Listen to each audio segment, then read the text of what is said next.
Hi, I'm Eric the Dev. I post learning content. You can find this at Eric_the Dev. I am on Instagram, and I would love you to come check me out.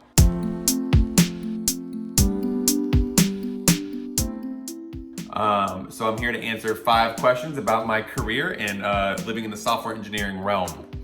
So when and how did I start? Well, I started about 9 years ago when I was first introduced to Java.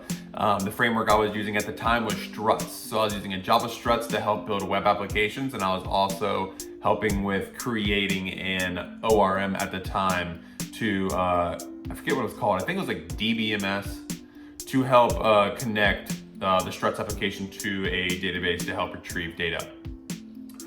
So what technologies do I use on a daily basis now? Well, it really depends on what I'm in the mood for. Lately, I've been doing a lot of Swift UI, Flutter Dart, as I've been getting more into the mobile world. But my passion, what I actually know, is definitely a Java Spring environment with a React front end. I also know a lot about Python.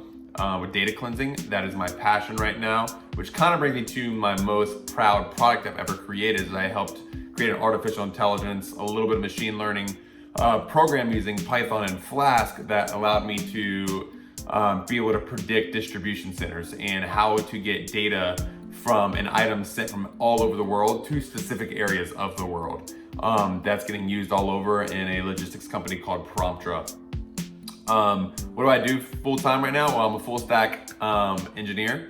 I do like I said, I use React daily, which is a front end technology and framework and library, and I use Java Spring right now with Hibernate as the ORM for really business logic, data structures, algorithms, and a lot of API responses and requests, depending on the front end or back end side.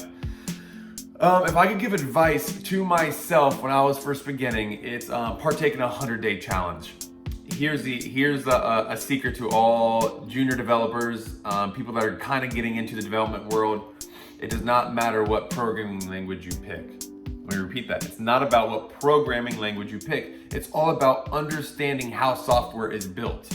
Programmers in 2020 are here to solve problems, not necessarily build in a specific language. So you have to understand that all programming languages kind of sort of all work the same.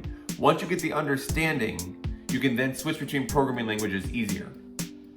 So what I would give the advice to is learn one programming language, stick to it, fight for it for 100 days, learn every single day.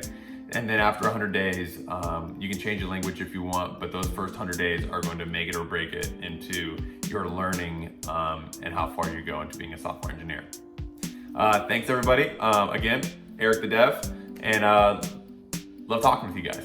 Take care.